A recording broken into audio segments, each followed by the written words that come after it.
We thank God for the growth in the Seventh-day Adventist Church since global mission began some 3 decades ago. I don't think we have ever sat down to discuss a subject of greater importance than global mission. And global mission requires a strategy in order to carry the message of God's love, the saving grace of Christ and His soon coming to every nation, kindred, tongue, and people. A global mission and a global strategy which extends from continent to continent, country to country, city to city, group to group, and ultimately person to person. We've seen many new people groups and countries entered. We've seen thousands of new churches planted. We've seen literally millions of people find hope and salvation through Jesus. Of course, many mission challenges still remain, but that's nothing new. When the good news about Jesus spread from Jerusalem some 2,000 years ago, it didn't happen because the apostles came together, planned together, prayed together and said, "I will go." No, sadly, it really only happened as a byproduct of persecution. When the believers fled Jerusalem for safety, they then shared the good news in the places where they landed, like Syrian Antioch, where the church was started by refugees from Jerusalem. Today's Antioch, now called Antakya, is located just over the Turkish side of the border and is still a destination for refugees. Tens of thousands of refugees have poured over the border from Syria in the past few years. It was here in Antioch that the followers of Jesus were first called Christians. Just over the hill is a cave that was one of the first cave churches where they believed was one of the places where those early Christians met. This soon replaced Jerusalem as the mother church, and it became the base for sending out missionaries.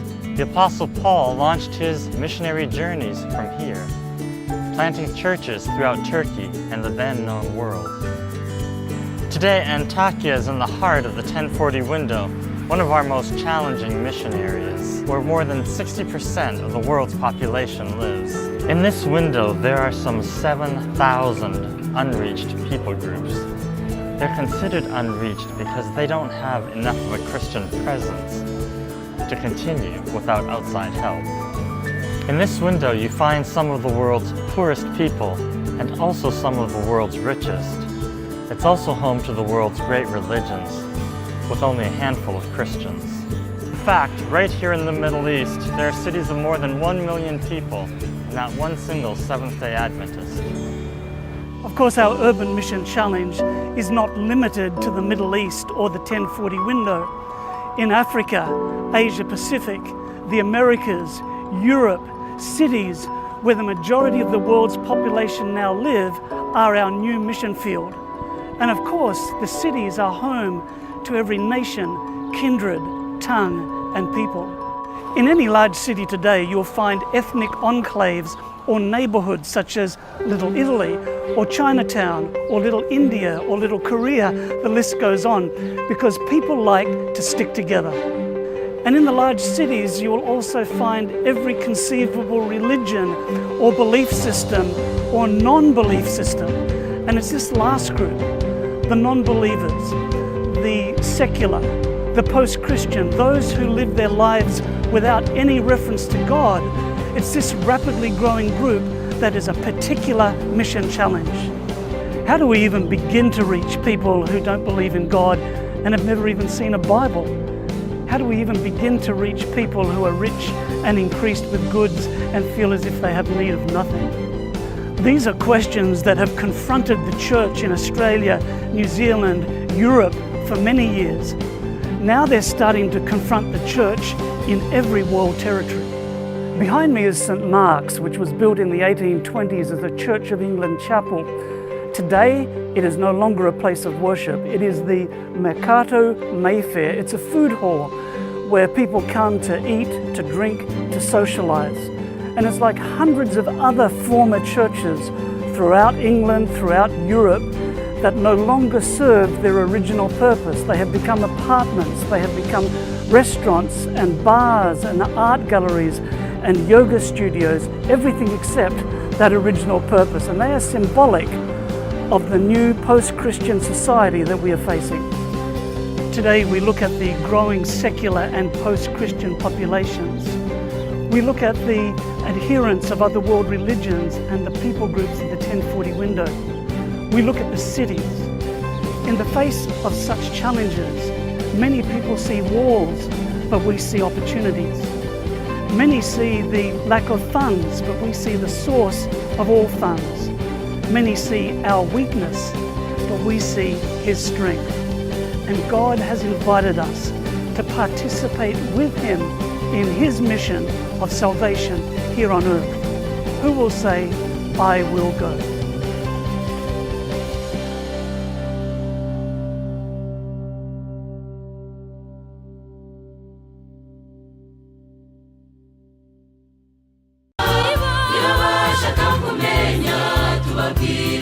Hello. This mission story comes from Uganda. Christine's family was so poor that they sent her away to a boarding school to be raised by priests in Uganda. One priest became like a father to her. He took a special interest in her well-being, and he offered her guidance after she moved out of the boarding school and later graduated from nursing school. Christine needed a nursing job, and the priest advised her not to stay in the city to work. You might be attracted by the lures of the city life, he said. Christine had always trusted the priest, but she wasn't sure that she wanted to live in the countryside. She thought life would be much more comfortable in the city. As she looked for work, she saw an advertisement for nurses at a Seventh-day Adventist medical center. She was hesitant to apply for a job because she knew that the medical center belonged to the Adventist church. In addition, she saw that the medical center was in the countryside, and she didn't want to leave the city. She put the job opportunity out of her mind. Then the priest called her. Get ready, he said. I am sending a car to take you to your new place of work. Where will I work? She asked. Hurry up and get ready, the priest said. The job opening will close soon. Christine thought that the priest must have found an extraordinary work opportunity, because he was making such a big deal about it. After being picked up, she was surprised when the car turned into the compound of the Adventist Medical Center. She did not want to work in the countryside, but she didn't see any other choice.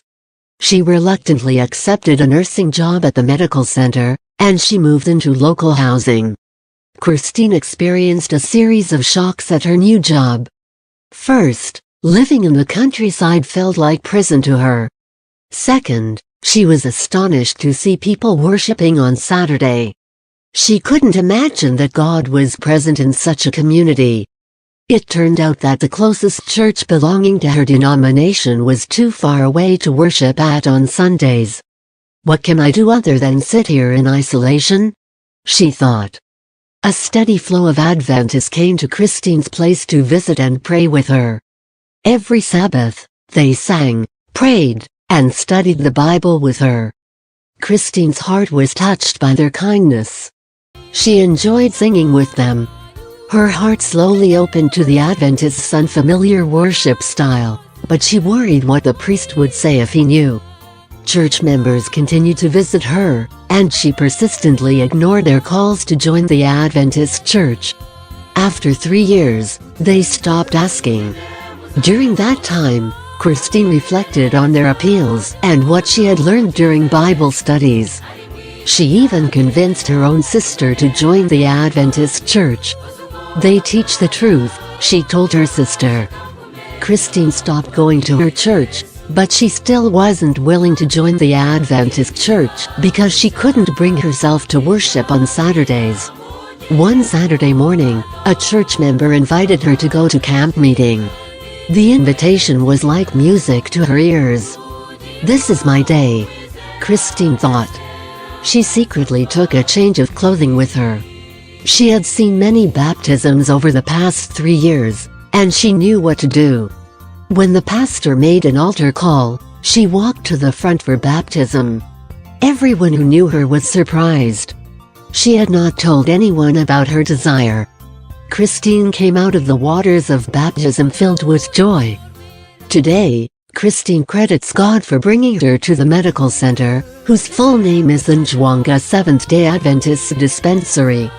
I reluctantly went to Njwanga, but God has been kind and gracious to me in this place, she says. My experience at Njwanga is the turning point in my life. Part of this quarter's 13th Sabbath offering will help open a youth agricultural training center in Njwanga, Uganda. Dear listener, Christine says, please support the establishment of this discipleship training center that also will help turn around many lives in Uganda.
Hey everyone, how are you today? So this is another time where I want to show you guys the amazing work that God is allowing us to do in this place. So we're close to our base in Mindanao. So the name of this place is Langilan. It's one of the Sulat school and the tribes where they are supporting. So today we have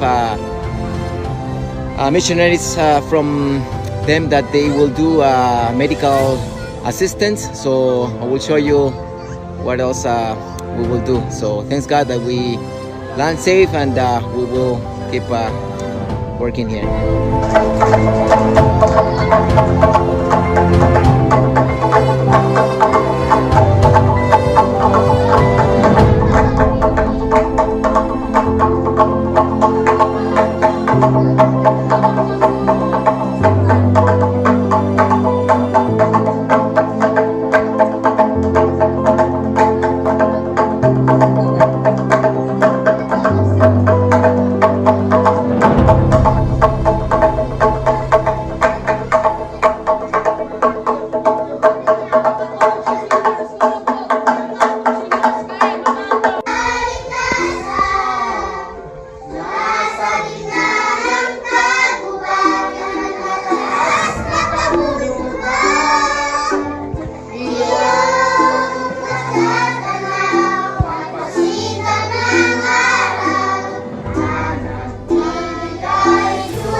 This is the place where we are going to serve today, and the dentists and the doctors will be assisting them and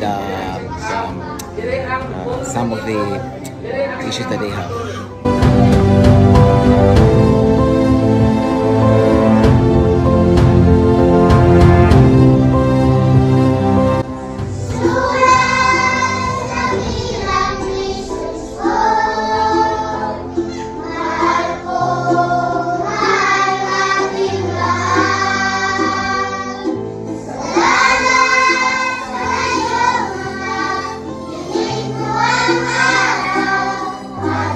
Bye.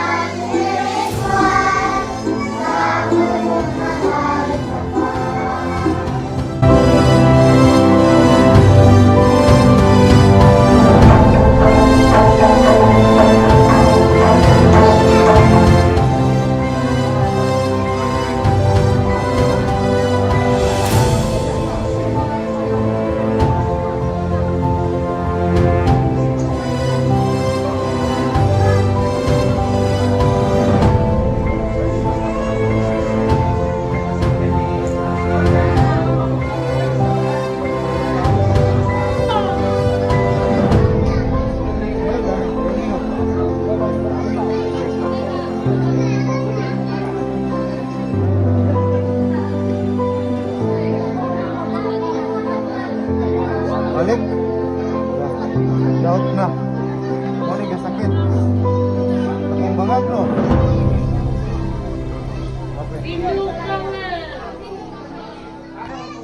Yeah, the patient is smoking, using betel nut. That's why the teeth looks like this. The purpose is to lift their body up.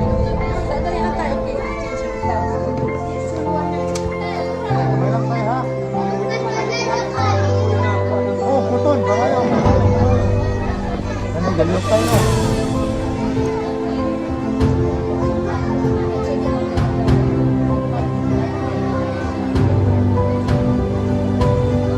Papo na kay lalingan, langilan.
Europe was the first continent after North America where Seventh-day Adventists began missionary work. In 1864, the first Adventist to set foot on European soil was the unofficial missionary Michael B. Czachowski.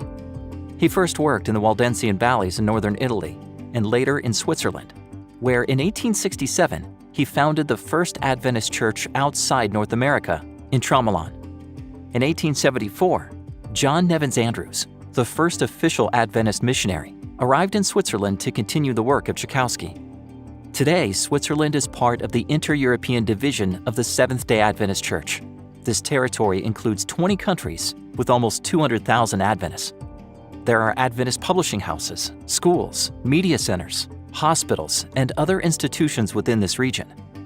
In Gland, Switzerland, an Adventist summer camp called La Plage has operated seasonally for years. This camp has been instrumental in changing the spiritual lives of Swiss young people. Arnaud came as a camper when he was a kid. The influence of this camp inspired him to live a life of service. I left Switzerland to be a volunteer in Egypt, in Nile Union Academy, and I spent the year teaching English and taking care of the kids. I can say without any hesitation that last year changed my life, because I came back with the wish of studying theology, and I am now a student in theology. That I would have never thought about doing that before. Arnaud acknowledges that the spiritual environment and support during his younger years at La Plage were foundational in his later decision to serve in Egypt. Because of those positive experiences as a camper, he has come back as a camp leader over the past few summers. So I think this place led me to many other activities and opportunities that led me to be a volunteer. Meeting the people that I met here and living those amazing experiences were the thing that motivated me to continue. I remember with friends we used to make jokes on the videos that we were making for like a kind of a recap every day, and we were making many jokes, and seeing this after many years after still brings me a smile. And I think the people that I met here and the camps, the activities, everything motivated me a lot. The camp is limited by its facilities. It can only operate in the warmer months due to the piping and plumbing. In the colder months, the pipes freeze, making the kitchen and bathroom areas unusable. Another limitation is the kitchen. This small space needs an update with an area for proper food storage, a better layout, and new appliances. With these improvements, the camp would be able to operate year-round, opening new opportunities to serve. There's one thing that I realized when I was in Egypt and when I came back, is that Switzerland doesn't have many volunteers around the world. This place could become a center of formation, a center to help people find their vocation in the service, in the mission, in Switzerland or outside Switzerland.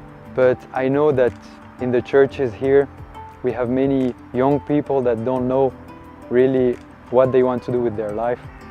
And having a place like this with trainings, with help, with pastors here to help them would be a great chance for them to understand what they want to do with their life.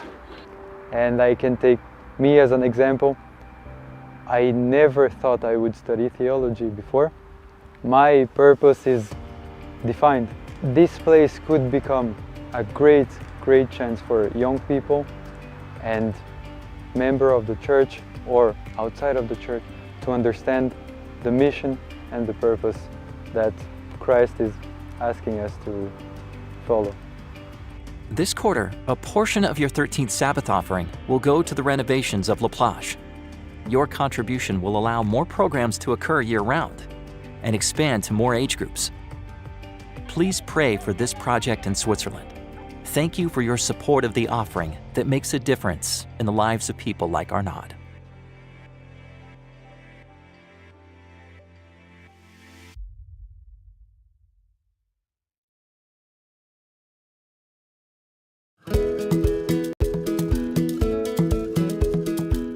Mr. and Mrs. Umpofu knew that their animals were meant for the Lord. One day, as the couple watched over their livestock, they felt inspired to do more for God. so they gave a portion of their animals as tithe and mission offerings.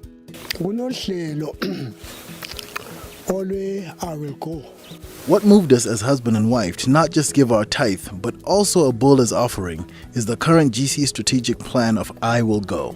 That challenged us very much because the Bible says everything belongs to God, and we are just His stewards. We're following the scriptures that there's great blessings in giving, and that touched our hearts so much because the Lord has been so good to us. Out of the 31 animals they owned, they tithed 3 cows and gave 1 bull for the mission offerings.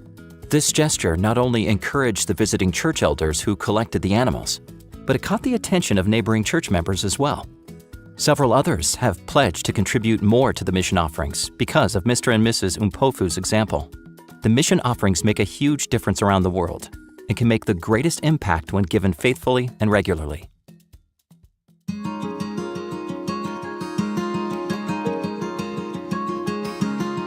Mr. and Mrs. Umpofu's country of Zimbabwe is home to Salusi University. Founded in 1894, this Adventist institution educates students from all over Southern Africa. Zimbabwe is part of the Southern Africa Indian Ocean region. This territory is home to more than 4.3 million Adventists. Despite having a well-established history of church growth, there are still many mission struggles here. Your mission offerings help spread a message of hope in some of the most challenging areas, like the growing cities. Please pray for the Southern Africa Indian Ocean region as church members there faithfully follow God's call in their lives. Even if you don't have livestock to give, thank you for supporting the mission offerings.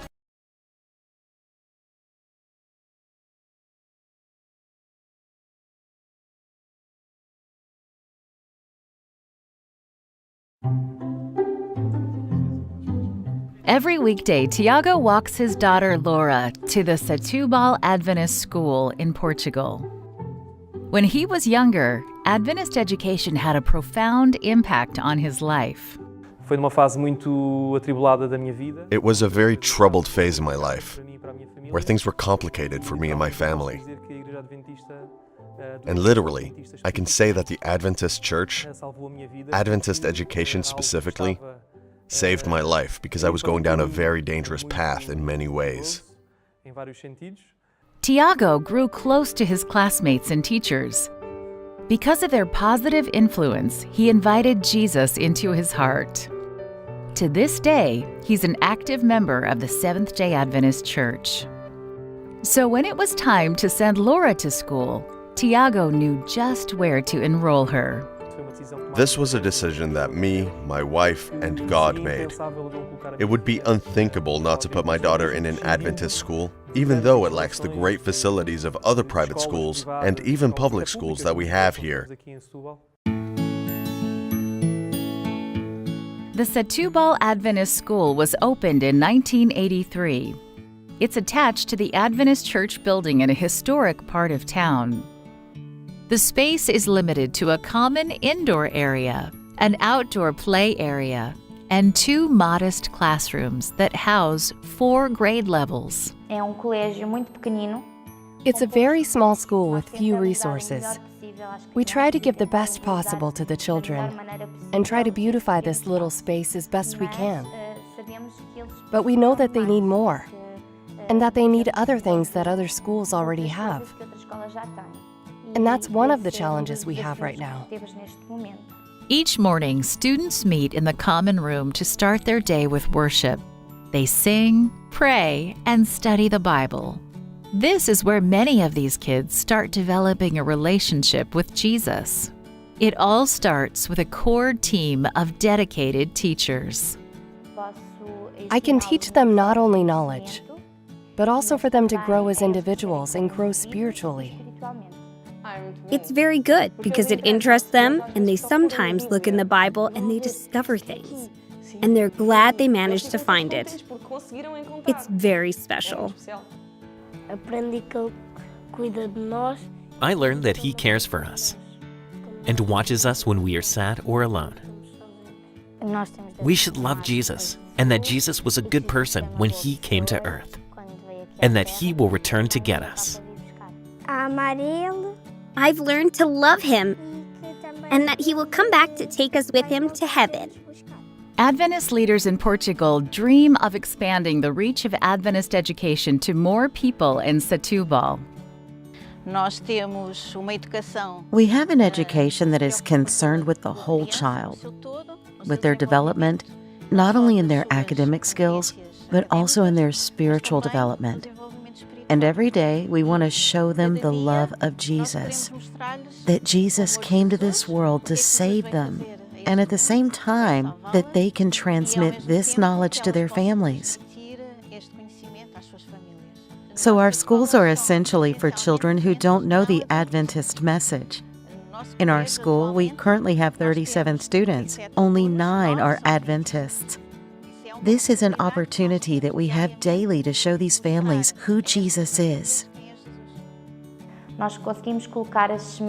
We managed to plant the seeds in these families. If we had a bigger space, we would certainly be able to reach more families, not only the Adventist community, and be able to evangelize much more here in the city of Setúbal. This small school in Portugal has big potential. This quarter, a portion of your 13 Sabbath offerings will help construct a new school building in a fast-growing area of the city. Please join Adventists in Portugal in prayer for the future of this school. Pray that the effort they make transforms lives. And so pray for us.